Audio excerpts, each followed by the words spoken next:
Today we're getting ready for Terry Barrett, who's a registered piano technician, to come back to tune my second piano. He already tuned the Steinway M 1917, goes down toward the front of the studio. He will do some touching up today because some of the bass notes are beating a little bit, especially on the tenths. So he's primarily here to match up the Steinway 1098 model here, which I bought in I bought in 2007. And it's a model 1098, 45 inches, and it was bought from an interesting person who was relocating to Italy and couldn't take the piano with her. It was the childhood piano of her children. Now, right next to the 1098 model, which is 1992 manufacture, is a little table with some of my favorite items. So we're going to move the camera over to the table with my favorite items.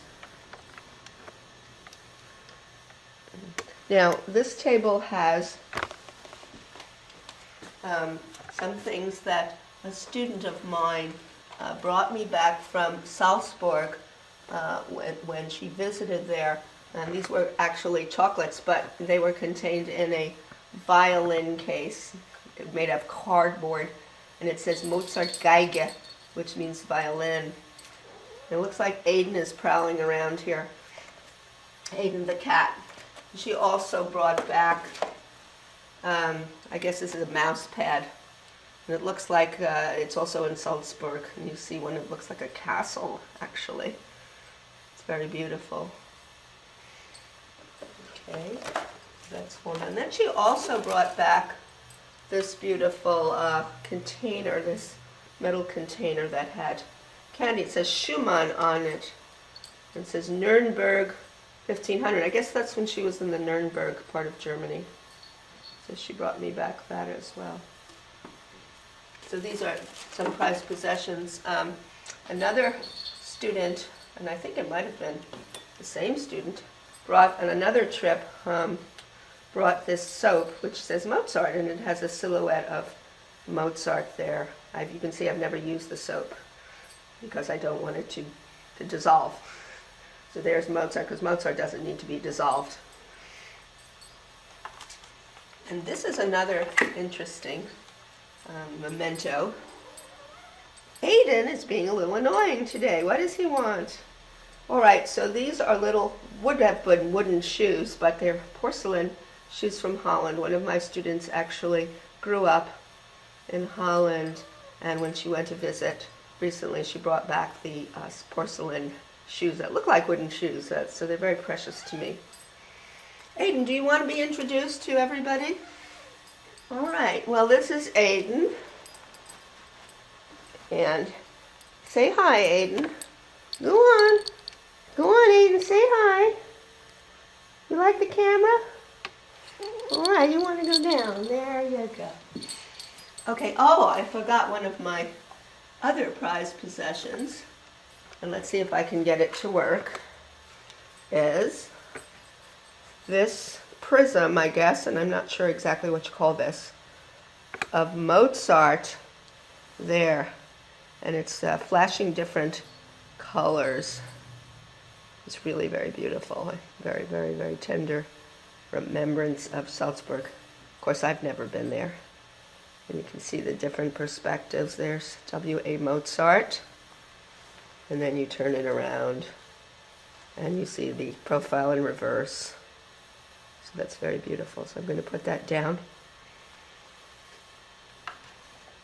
Now this is also from, I presume, Salzburg too, I think. It's just a nice little case. Perhaps this one isn't.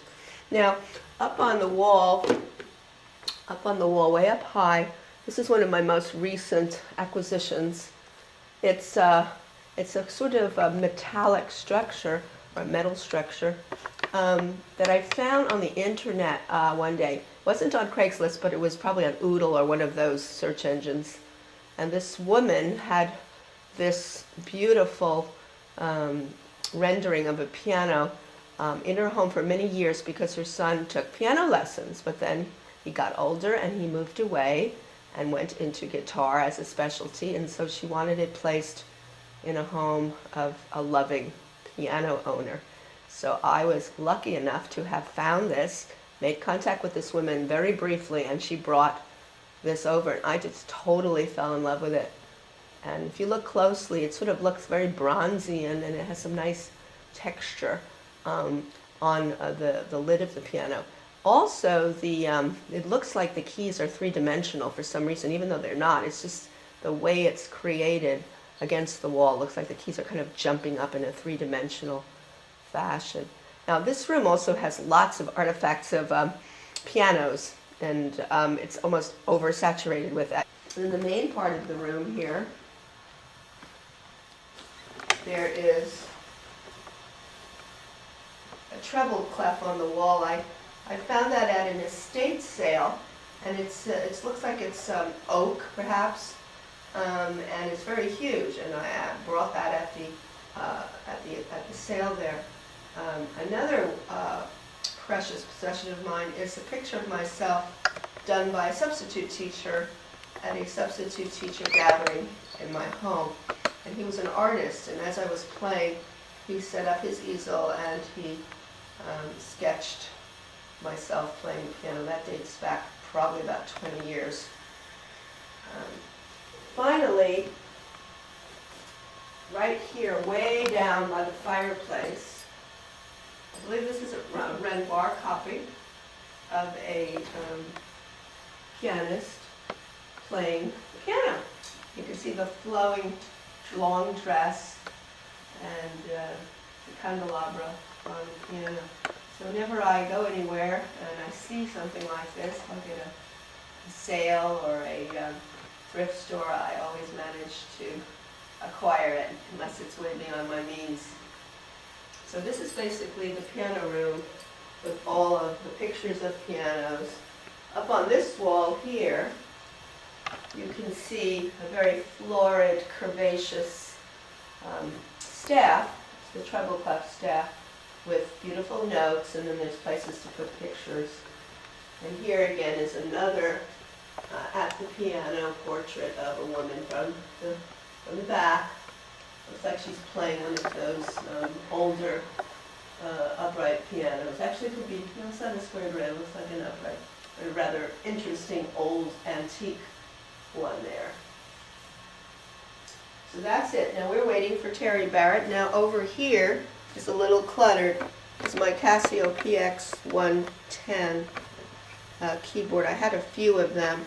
I seem to collect them and sometimes sell the ones that I'm no longer using, but I've always liked the PX110, and it serves me well at night when I need to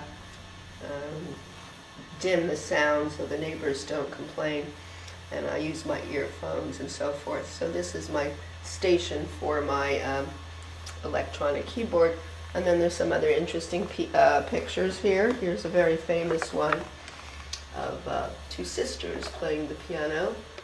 And then there's some more all over the wall. There are student pictures, and they actually decorate the whole room. In and out of it are pictures of my students at various times who studied with me and then went on to college and whatever else.